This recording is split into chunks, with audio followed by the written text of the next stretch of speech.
We're going to take the North and never give it back. So that's a good pick. You get the corner. I got to go bold, right? I got to go bold for this. Yeah, she's got some nice. Welcome back to the Unbearable Sports Podcast. I'm your host, Brad Barron. Make sure to like and subscribe out there on YouTube and also rate the show 5 stars.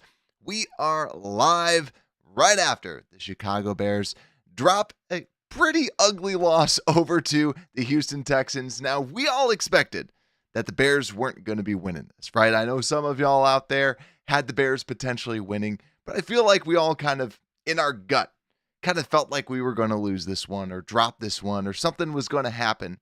But it still doesn't feel great, right? So this is on first watch, after we just saw it live. What do we feel about it? Let me know your thoughts down below in the comments.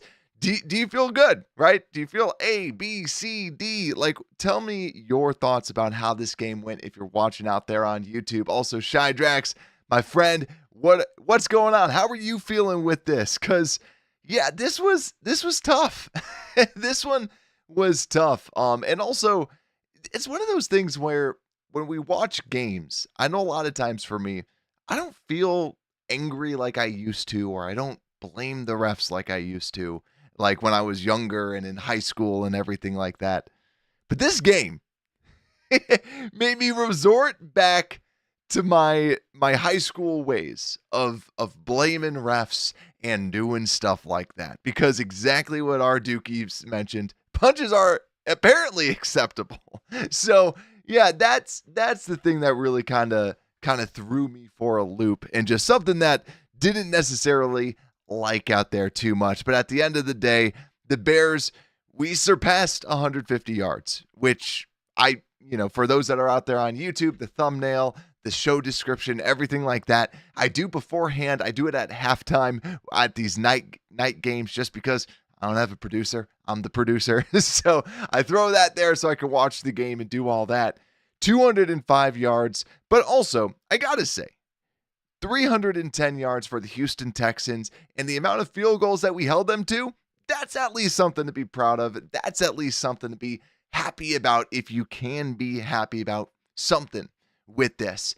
But yeah, it's another game of just grossness, especially on the offensive side, where we saw it on the final drive. It came down to a final drive, and what happened? First play, good play by Caleb. Caleb makes a pass, completion. Then what happens the next play? Well, what? Throws it over to Gerald Everett, drops it, right? Easy pass, easy completion, drops it from one of your tight ends. And then they rush, it seemed like only 5. They just could be like, all right, let's just keep on rushing 5. Our offensive line didn't know how to handle it. And that's where, I know Shy Drax brought this up about, should I do an all-22 review? I might. If I do, it's going to be on this O-line, because I want to break it down and I want to talk about how this offensive line looks. Because on first watch, my whole feeling about the offensive line is that it's the way that they work together, or the lack thereof. Because we talked about this in the offseason. We had a center battle. And what we see right now is the players not gelling well together on this offensive line. How do we get beat all the time? How are we letting up so many sacks or so many pressures? And when you watch it, it's not necessarily like bad beats. It's just not blocking a guy. And he's coming through and beating Caleb, or not being in the right position, and then the person gets an easy rush. And it's easy things. It's simple things. And I think that's what makes it so frustrating. And it feels like it's just unrelenting, the amount of pressure that is happening on the Bears. And that's what's so depressing. Like what Nicholas is saying out there, the O-line was so depressing. And it's the inside. I think that the tackles, I want to kind of call this out, they kept on showing the same play that Braxton Jones let up a run. And then you see another play where Darnell Wright let up a sack.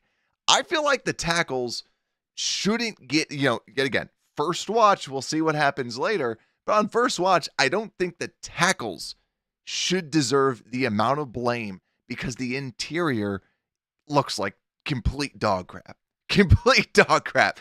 Allowing people to stunt on them like they were able to do, and just simply like they're just sending a blitz, and you see it. Tevin just flat out did not block his guy and just lets it up. And it's easy to just yell at a Nate Davis. And I'm not trying to give him any credit or anything like that. I'm trying to just share the blame on that interior, because Tevin is someone that is looking for a new deal and someone that we all love. We all love Tevin. But Tevin has not looked good. Tevin does not look like Tevin. And Coleman Shelton, as a career below average starter, has looked below average and really has not looked great out there at all. And then two, the amount of penalties that we had called on us and the amount of times, this I will specifically call Nate Davis out. They said it on the broadcast too. You are literally right next to the center telling him when to snap. And he's like my 4-year-old, my 4-year-old does a better job at this when he plays center. Like for flag football, like where you see Nate Davis, he smacks the center and then he just like tips backwards. And you're like, what grade is this, man? What grade is this where you're falling out of your stance? And we had so many false starts, just stupid stuff like that if the whole idea is to put something around Caleb Williams for him to be able to succeed. And I said this last game. I said there is no excuse for, like, you can blame Caleb Williams for last game because Caleb Williams did not play well. On first watch, this does not seem like it's Caleb Williams' fault. Yeah, there's some throws that you would like to get back, that maybe it wasn't the most accurate of passes, but I don't think it's his fault when you look at all the other things that was going on. This was a sloppy game by this offense, and just, you saw it with DJ Moore. Just DJ's getting open. Stuff is happening with DJ, but what's going on with Caleb in the backfield? Caleb's getting smacked. Why? Because they blitzed 4, but the defensive tackle and the defensive end stunted, and it just completely baffled the interior of this offensive line. Frustrating. And as Oracle of Alice said, shamefully inept. Correct indeed. So I'll get off of my soapbox. I'll start reading some of the comments that we have out there. Just, yeah, it got scrappy. That was the thing too, Shydrak. Like what Shydrak said in the comments, it got scrappy. And the thing is, it got scrappy immediately because we saw like Tyreek Stevenson point the finger in someone's face, and then Nico Collins, who now I don't like, after this game. Then Nico Collins goes and scores the touchdown. And he freaking throws an elbow as he's going down after the touchdown. You're like, man, low blow there for real. And then, yeah, offensive line just bad. And two, like the whole punch thing. The thing that I want to just call out, I understand that an NFL official cannot see everything. And there's things that happen that sometimes it's hard to know, right? Like, that's why they always say the person that hits second gets flagged. The first person that hits doesn't, because they're not looking for it. It's inexcusable because literally the guy lights up Caleb Williams on the sideline and is in the Bears area on the sideline.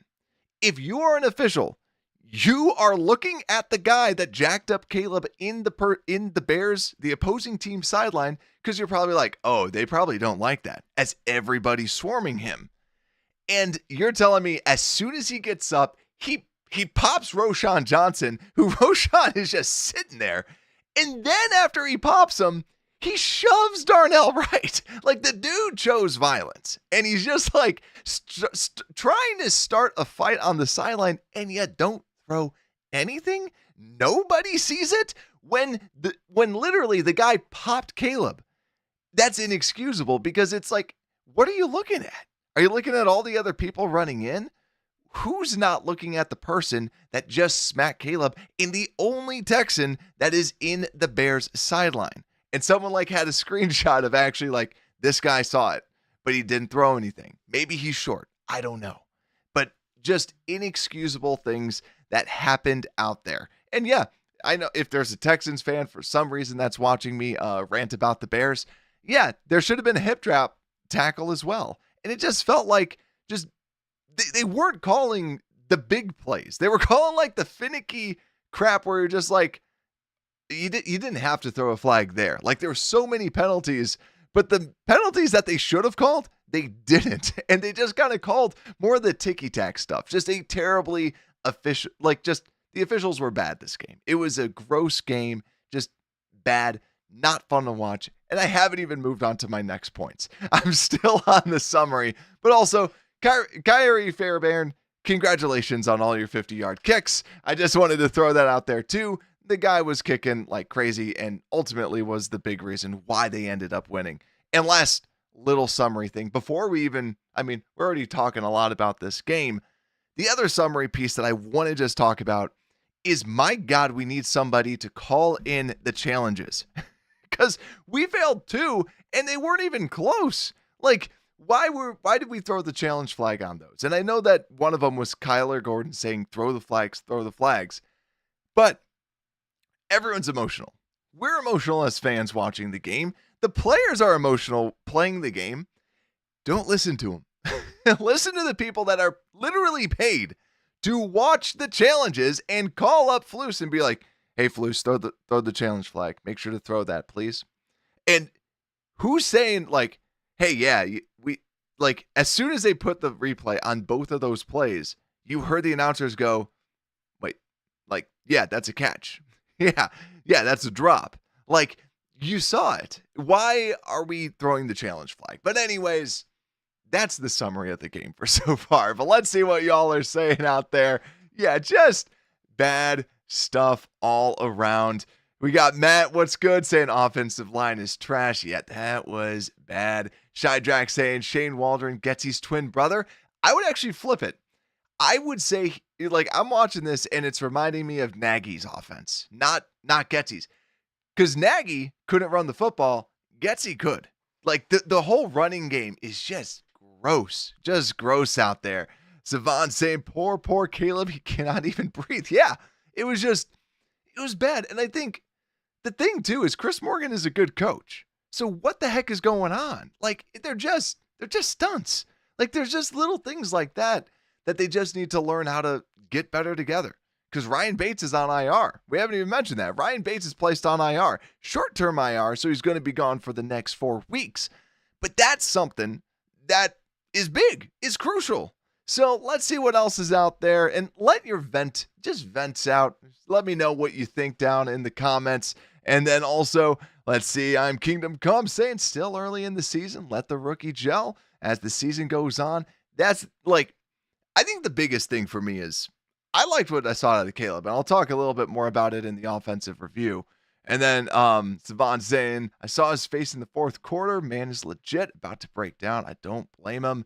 Yeah, play calls are like, yeah, Nicholas saying he doesn't think the play calls are bad, more so personnel. Yeah, and I do agree. Homer does need to get off the field. Whenever he's back out there, I don't think he's going to like block it like crazy. Like, why is Roshan not out there blocking? Like, what's so different about this offense that we're not going to have him back there? I think that there's more that he can do rather than Travis Homer. And Sweaty Shorts saying, not sold on Waldron.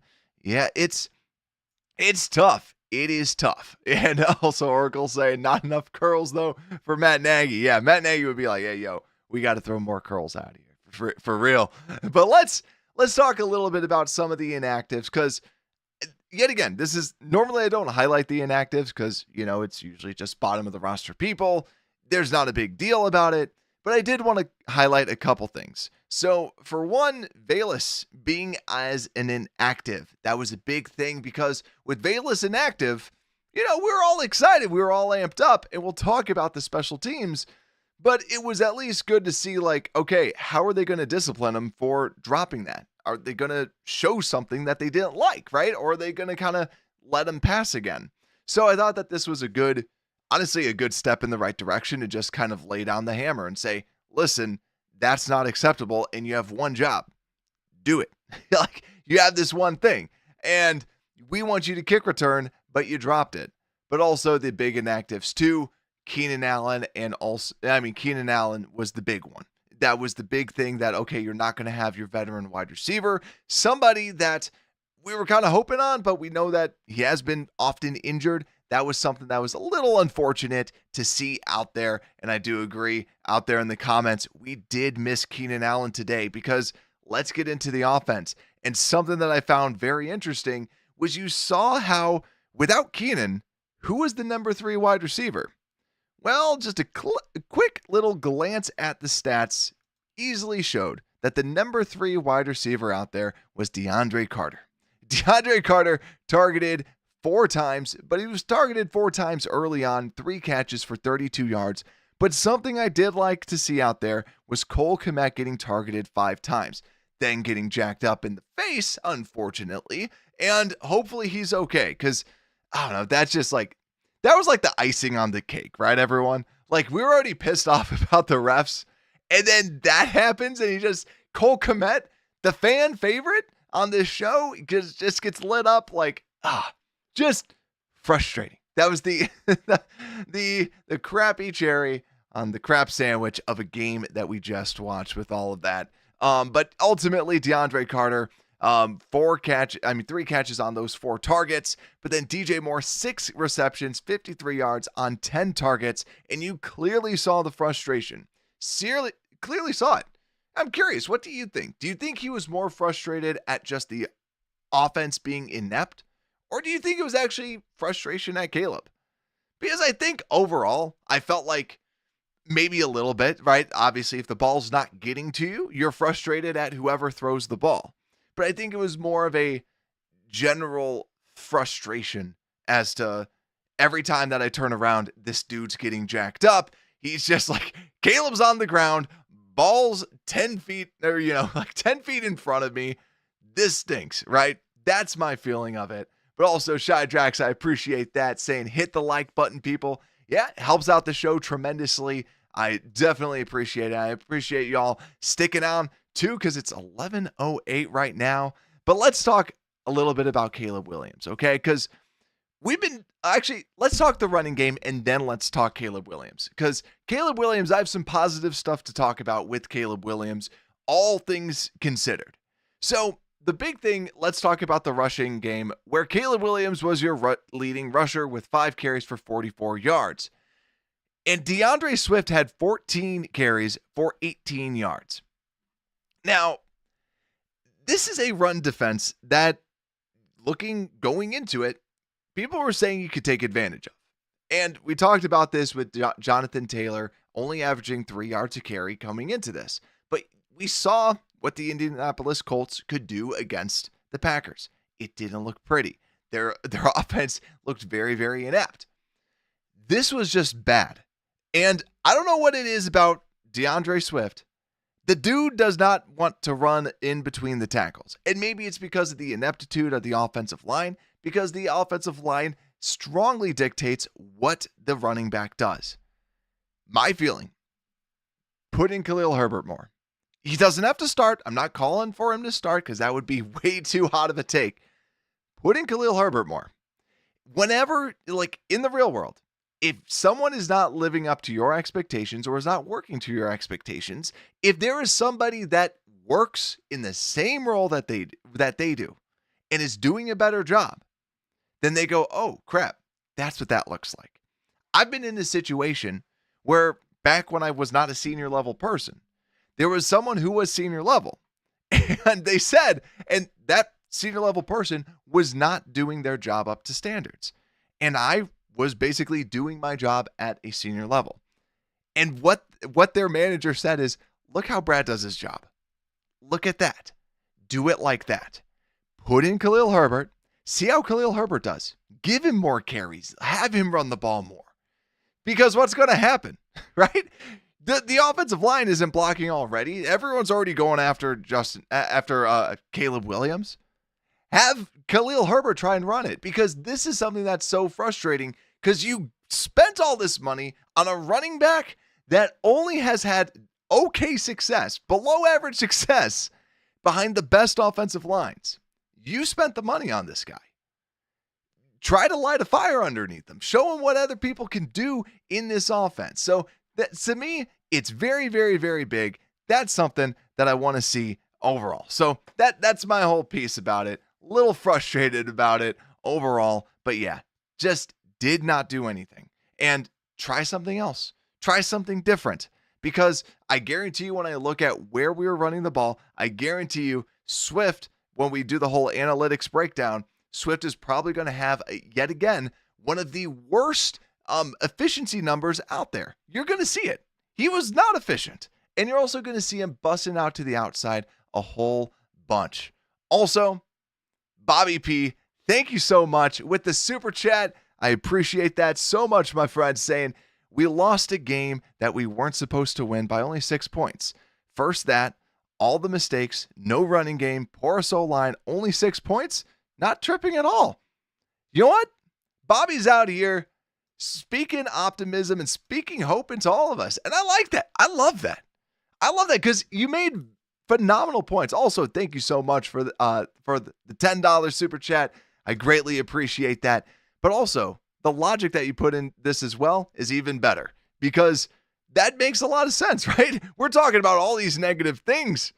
And yeah, we covered the spread, right? We covered the spread, which is better than what other people expected us to be doing. And by us doing this, yeah, we lost this game. Now we have the Colts. Now we can see what we can do. And also after that, the Rams got whooped up by the Cardinals.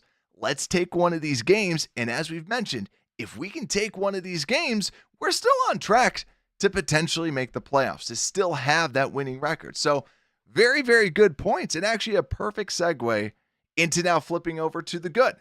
What good really came out of there? And what I really liked about this, I liked what I saw out of Caleb Williams. And I know that the second half was hard for us to watch. And because of the offensive line and other things like that. But I'm going back to the first half and what we saw there. Coming out, throwing in time, throwing in rhythm.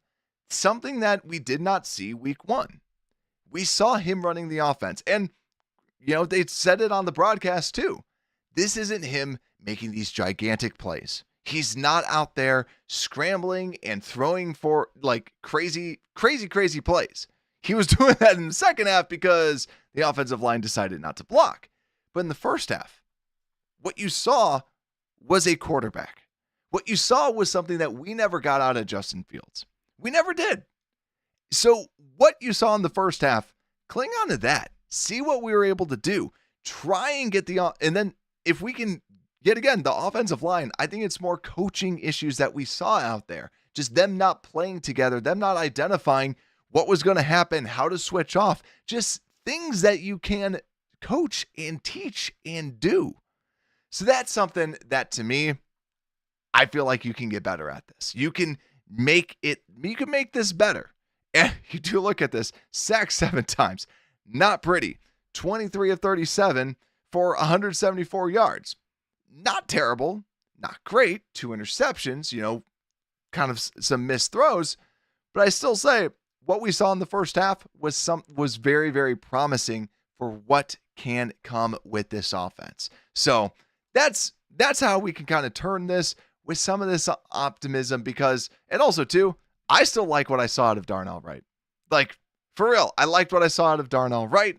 And I think that, especially with that, that's some pretty darn good stuff. So we'll see what we end up doing on this offensive line. So that's my feeling.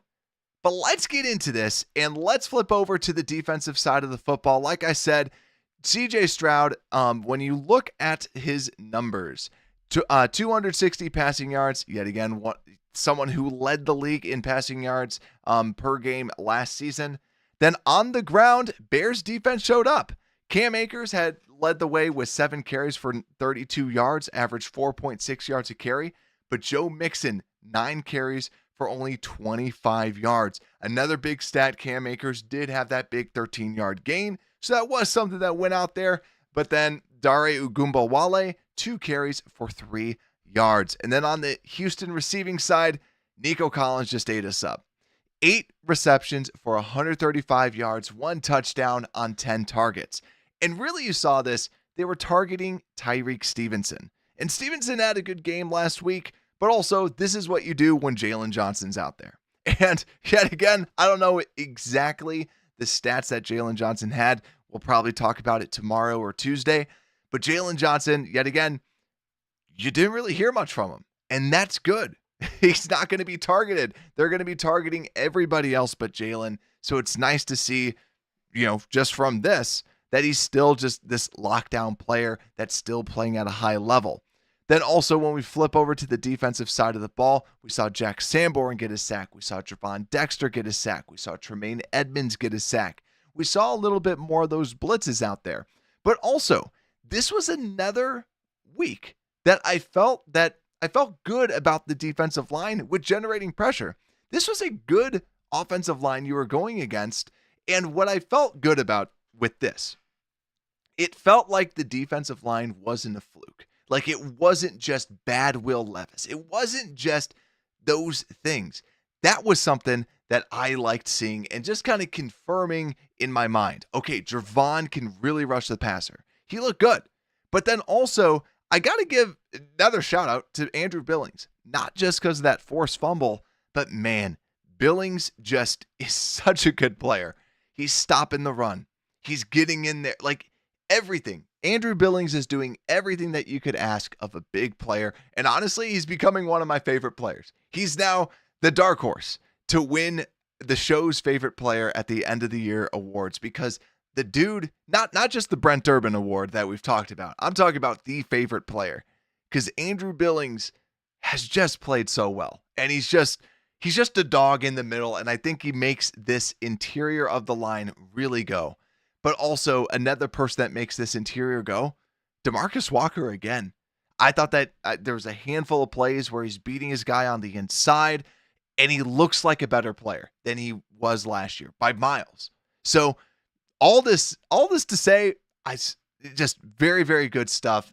The only thing, Montez Sweat didn't look as, yet again, we said this before, that Montez Sweat should kind of like regress back to the mean where he looked elite last year, but he's not an elite player. And now I think that we're starting to see some regression, but I think it's mainly because that injury, like his foot has kind of been bothering him since the beginning of the year, because it looks like he kind of took a little, like a big step back with some of this, and you shouldn't see it that bad. I think that he's going to get better. But yeah, Savon saying only one offensive touchdown.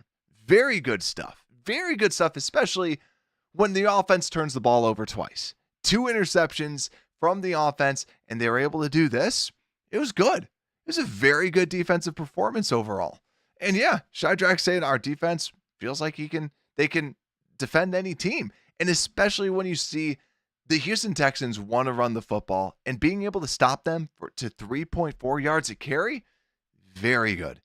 Very, very good defensive performance for the Bears out there. So I liked it. I just something that, if we want to talk about a high note, this was definitely a high note. We also had a couple opportunities for interceptions. Like we said, that was going to be the key thing in this game. And you saw it with Kyler Gordon. If he catches that interception, that's a touchdown. Bears win, right? If he makes that play, the Bears win. This is a completely different situation that we're in. But drops the interception, and now this happens. So, yeah, like we said, you got to be able to make those plays in order to turn the tide around. Also, too, Darrell Taylor broke some, was able to get back there a couple times. Want to watch the film a lot just because it was hard to kind of see who was all out there with it. But defense played well. But now, everyone's favorite segment, we got to talk about the special teams review. What did we get with the special teams this time around? Not a lot. It wasn't pretty. Yet again, hats off to Cairo Santos for being able to hit those long field goals, because we know that distance isn't really his forte. But he's like, hey, yo, I got this. And ends up hitting a couple 50-yarders. Perfect. Perfect again. Continues to be that way. Torrey Taylor, some good punts. But then also, the big thing that I want to talk about with Bayless being out, I was excited to see Carter kick return. Carter did not look good kick returning. Let me actually pull up that stat, just that what he had out there. Let me see. Kick returns, 2 for 25, 2 for 50 yards total, 25 yards a pop, 1 for 26, 1 for 24. Not great, especially since the kickoff rule goes to the 30. So negative yards when you're getting those, and also not really too eventful as well. And then he had the one punt return that just went for 1 yard, but luckily he was able to hold on to it. That's what we want. But the only other thing, there was a couple punts though, when I believe it was two of the punts, when it was punted towards him, he just let them go and they went farther and farther and farther. And you saw just the number of punts that it felt like were kind of pushing us back in some field position. Just not pretty. But Torrey Taylor, good, right? I would love to see less of you because I'd love to get a little bit more. And then Matt said too, free Khalil Herbert. Yeah, Khalil Herbert on kick returns, on running. I want to see Khalil Herbert. He's looked so good. He looks so good at like he's the only running back that really has done much. Him and Ian Wheeler are the only ones that have gotten yards in this running attack. Put them in. They've been good. Let them do it. Right? And if the offense is truly to run to the outside, put in Herbert. That's what he does. Like for real, like put him in. Do some sort of change, because with Swift, it's just not working. So if I really do hope that the media at least ask him, like, why is this running game not working? Because it's not. It looks gross. It looks terrible. So not great stuff out there. But also Shy Jacks, I see it with the all 22.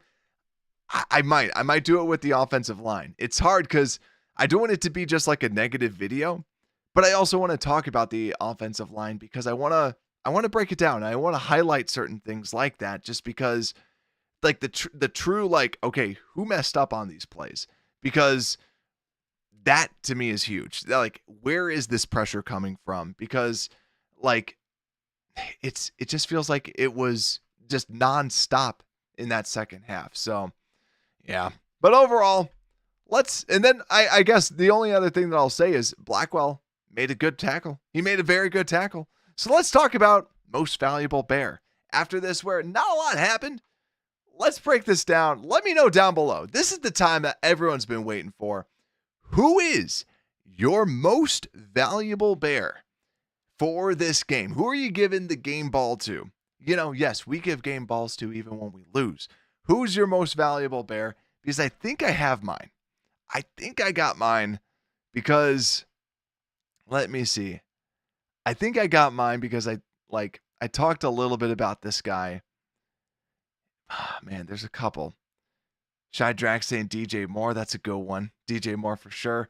Also, Brad Baxter, hope all's well. He said, I'm not worried about Caleb. Small improvements, but some rookie mistakes. That's normal. Protection scheme, yes. Like, I think that's the beauty of this. Caleb, good, right? Like the interceptions, right? I think that, like you said, Brad, those are just mistakes. So let's see. We got Kyler Gordon. That's another good one. That by Oracle of Hallis. Jalen Johnson by J-Rock. That's another good one too. Edmonds or Gordon. Those are all good. I'm throwing Billings into the ring as well, just because I love me some Andrew Billings. And the fumble at the moment of the game that we need it most. He strips the ball from Joe Mixon, who has been very sure-handed. Strips it out. We get the ball back. Because actually, without that strip, this is a, 10 to 20-something game? Like 10 to 26? Completely different game without that strip. So that's where part of me is with that. Gordon also, put a lot of pressure on that. Gordon did look really good. Jalen probably was the best. Like, probably just because Jalen locks down anybody that he's on, for real. Let's get that. Yeah, Brad saying all of the above for the defense. Yeah.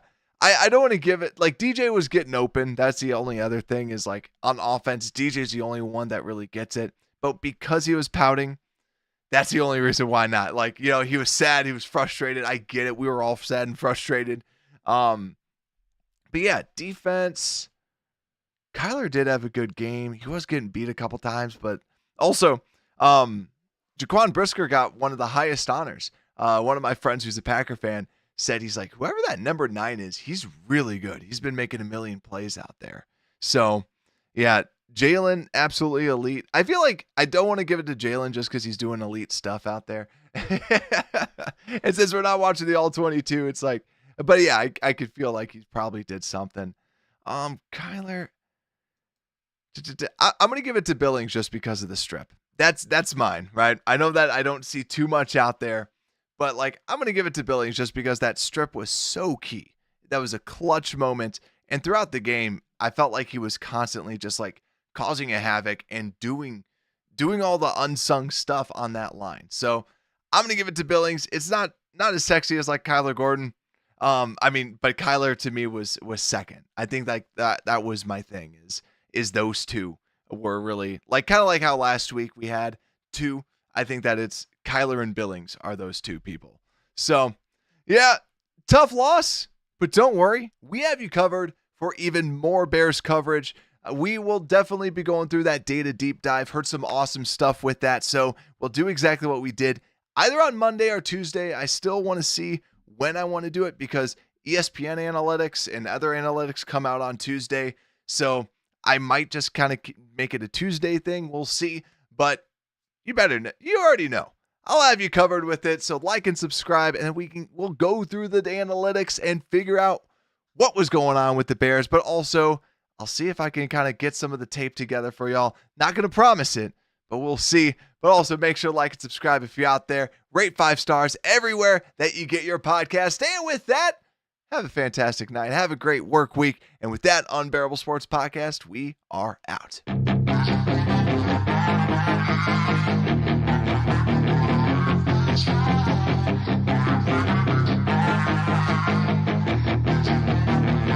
Yeah, she's got some nice long hair.